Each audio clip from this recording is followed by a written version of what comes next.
हिंदी साहित्य की साठोत्तरी पीढ़ी के प्रसिद्ध रचनाकारों में से एक वरिष्ठ लेखिका दीपक शर्मा की लिखी हुई कहानी सुनिए, ढलवां लोहा।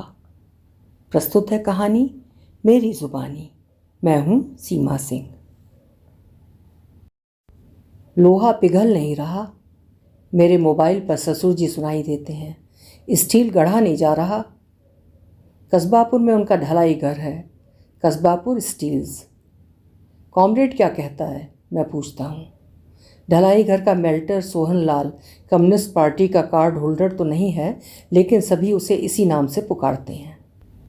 ससुर जी की शह पर लेबर को यही भ्रम रहना चाहिए कि वो उनके बाड़े में है और उनके हित सोहन लाल ही की निगरानी में है, जबकि है वो हमारे बाड़े में। उसके घर में कोई मौत हो गई है परसों, तभी से वो घर से गायब है। ससुर जी बोले। परसों? मैं व्याकुल हो उठता हूँ, लेकिन नहीं पूछता कहीं मंजू बाला की तो नहीं। मैं नहीं चाहता ससुर जी जाने सोहनलाल की बहन मंजू बाला पर मैं रीझा हुआ हूँ पूरी तरह। हाँ, परसों इधर तुम लोगों की विदाई देकर मैं बंगले पर लौटता हूँ कि कल्लू चिल्लाने लगता है, कॉमरेड के घर पर गमी हो गई। हम कस्बापुर लौट आते हैं। मेरी सांस उखड़ रही है।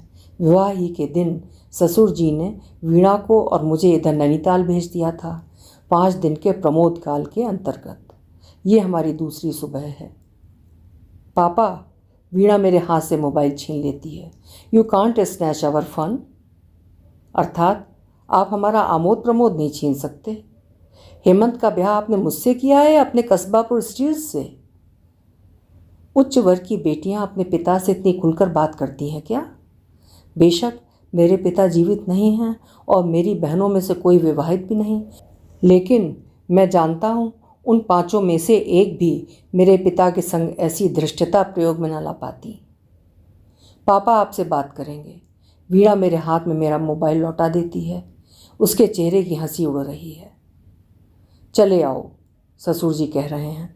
24 घंटे से ऊपर हो चला है, काम आगे नहीं बढ़ रहा। हम लौट रहे हैं। मुझे सोहनलाल से मिलना है, जल्दी, बहुत जल्दी। मैं राह देख रहा हूँ। ससुर जी अपना मोबाइल काट देते हैं। तुम सामान बांधो वीणा, मैं कहता हूँ। मैं रिसेप्शन से टैक्सी बुलवा रहा हूँ। सामान के नाम पर वीणा 3 दुकान लाई थी, श्रृंगार की, पोशाक की और जेवर की। ये कॉमरेड कौन है? टैक्सी में बैठते ही वीणा पूछती है।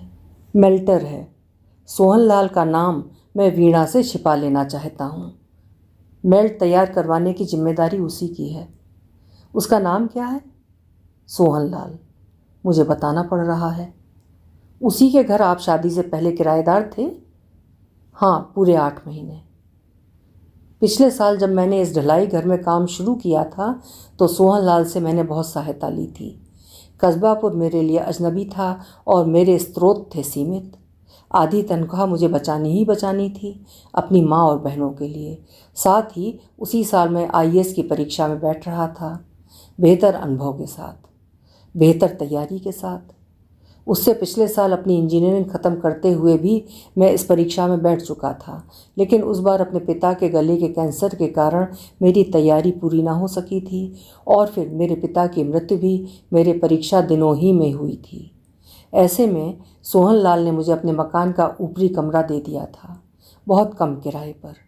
यही नहीं, मेरे कपड़ों की धुलाई और प्रेस से लेकर मेरी किताबों की झाड़ पोंछ भी मंजू बाला ने अपने हाथ में ले ली थी। मेरे आभार जताने पर बेशक वो हंस दिया करती। आपकी किताबों से मैं अपनी आंखें सेकती हूँ, क्या मालूम 2 साल बाद मैं इन्हें अपने लिए मांग लूँ। उसके परिवार में और कितने जन थे? सिर्फ 2।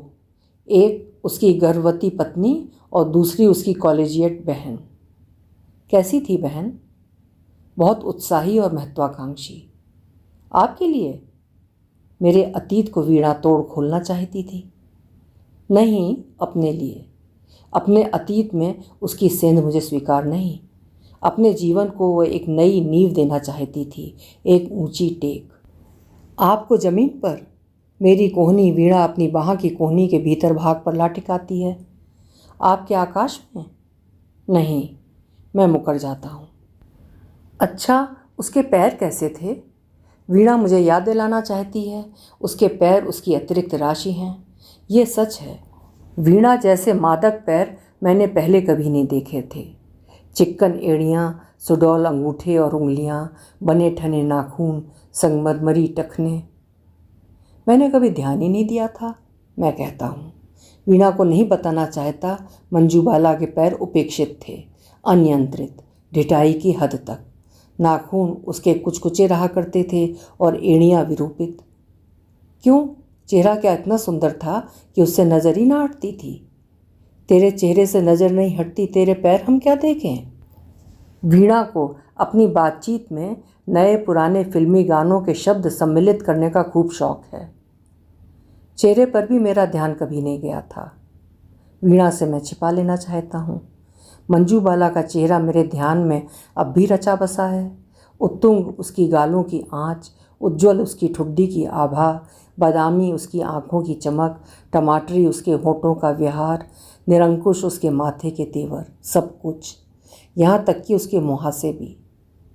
पुअर थिंग, बेचारी। घिरी हुई मेरी बाह को वीणा हल्के से ऊपर उछाल देती है। वीणा के लिए तुम्हें हमारी लांसर ऊंचे पुल पर मिलेगी। ससुर जी का यह 8वां मोबाइल कॉल है।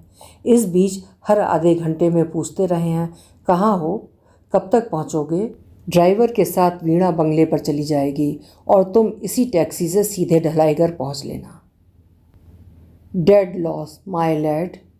ढलाईगढ़ पहुँचने पर ससुर जी को ब्लास्ट फर्नेस के समीप खड़ा पाता हूँ, लेबर के साथ।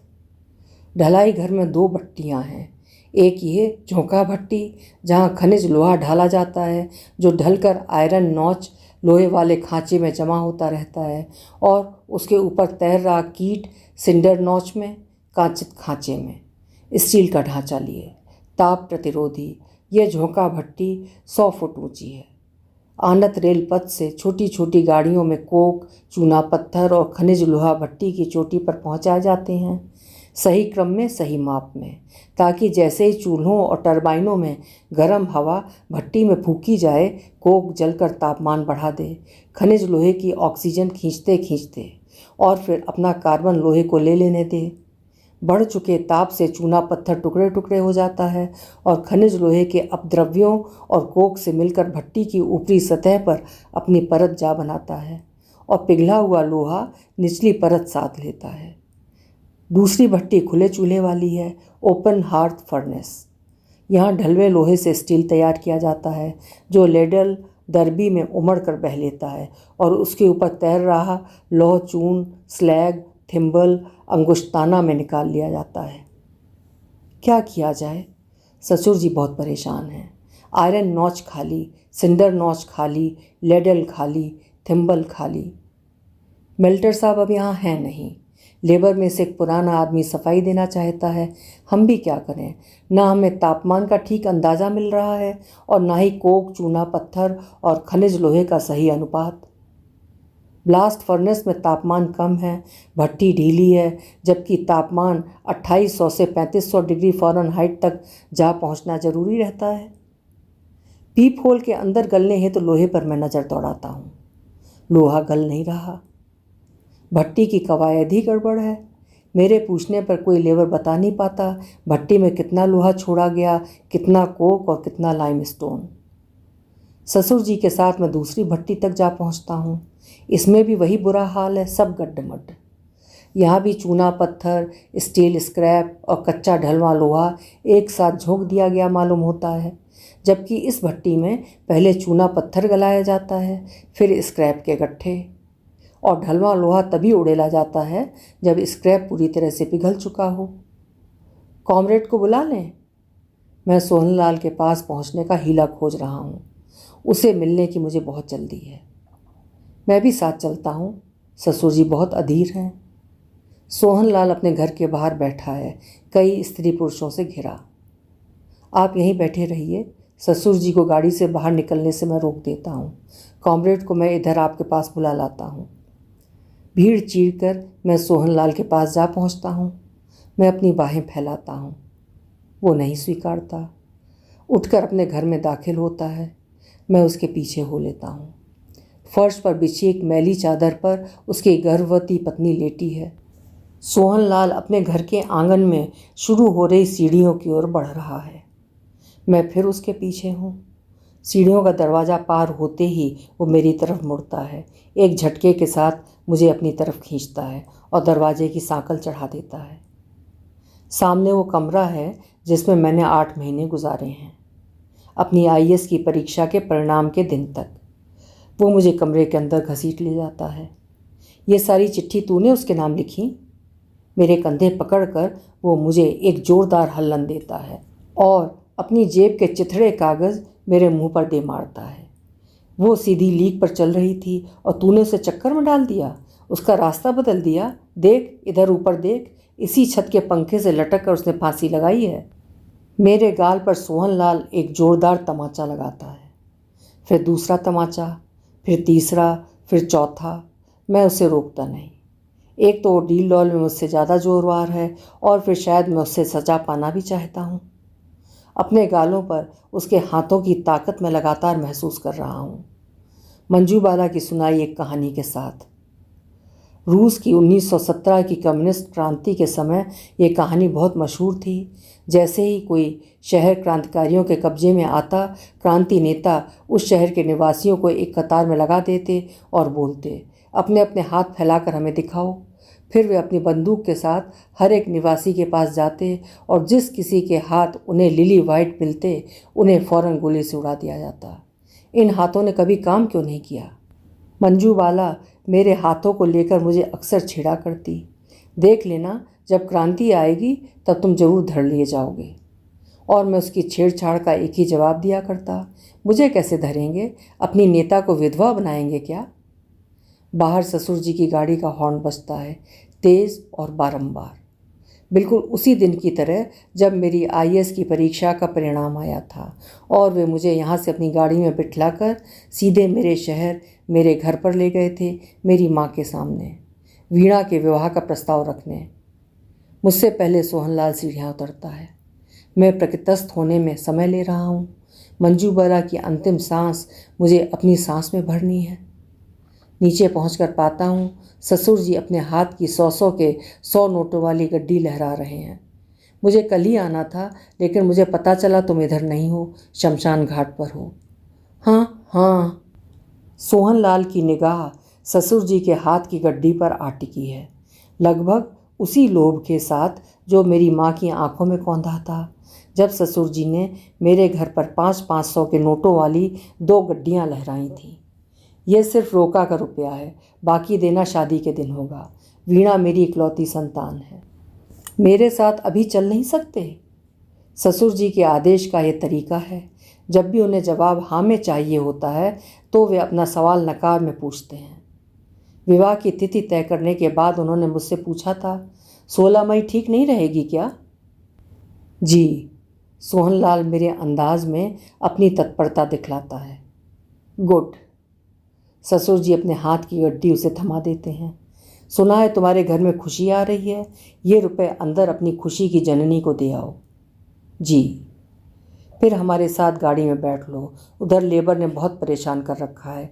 निकम्मे एक ही रट लगाए हैं, मेल्टर साहब के बिना हमें कोई अंदाज नहीं मिल सकता, ना तापमान का ना सामान का। जी। Good, very good. मालिक के लिए ड्राइवर गाड़ी का दरवाज़ा खोलता है और ससुर जी पिछली सीट पर बैठ लेते हैं। आओ हेमंत। मैं उनकी बगल में बैठ जाता हूँ। ड्राइवर गाड़ी के बाहर खड़ा रहता है। जानते हो, एक दूसरे के साथ हमें पहली बार एकांत मिला है। गायब होने से पहले इस धूर्त ने क्या किया? क्या किया? मैं काँप जाता हूँ। मंजू बाला के साथ मेरे नाम को घंघोला क्या? लेबर को पक्का किया, लोहा पिघलना नहीं चाहिए। मगर क्यों? मेरा गला सूख रहा है। कौन जाने, इसीलिए तो तुम्हें यहाँ बुलाया। मुझे सोचा तुम्हारी बात उटालेगा नहीं, तुम उसे अपनी दोस्ती का वास्ता देकर वापस अपने माने हमारे बाड़े में ले आओगे। लेकिन आपने तो उसे इतने ज़्यादा रुपए भी दिए, बाड़े में उसकी घेराबंदी दोहरी करने के वास्ते। वो अच्छा कारीगर है और फिर सबसे बड़ी बात, पूरी लेबर उसकी मूठ में है। उखड़ी सांस के साथ सोहनलाल ड्राइवर के साथ वाली सीट ग्रहण करता है। जरूर हड़बड़ाहट थी उसे। इधर कार में हमारे पास जल्दी पहुंचने की। तुम क्या सोचते हो कामरेड? ससुर जी उसे मापते हैं। लोहा क्यों नहीं पिघल रहा? बेल्ट क्यों नहीं तैयार हो रहा है? ढलाई घर जाकर ही पता चल पाएगा लेबर ने कहाँ चूक की है। सोहन लाल साफ बच निकलता है। ससुर जी मेरी ओर देखकर मुस्कुराते हैं। तुम बंगले पर उतर लेना हेमंत, कॉमरेड अब सब संभाल लेगा। उसके रहते लोहा कैसे नहीं पिघलेगा, स्टील कैसे नहीं गढ़ेगा। जी, मैं हामी भरता हूँ। मुझे ध्यान आता है बंगले पर वीणा है, उसका वातानुकूलित कमरा है। वीणा के हाथ कैसे हैं? सहसा मंजूबाला दमक उठती है। Lily white. और आप उसे मेरी कतार में लाने के बजाय उसकी कतार में जा खड़े हुए। मैं खुद हैरत में हूँ मंजूबाला, ये कैसी कतार है जहाँ मुझसे आगे खड़े लोग मेरे लिए जगह बना रहे हैं। अभी आप सुन रहे थे दीपक शर्मा जी की लिखी हुई कहानी ढलवां लोहा। बाप बड़ा ना भैया, सबसे बड़ा रुपैया वाली कहावत चरितार्थ करती हुई ये कहानी आपको कैसी लगी कमेंट सेक्शन में ज़रूर लिखिएगा। कल फिर मिलेंगे। आपका समय शुभ हो।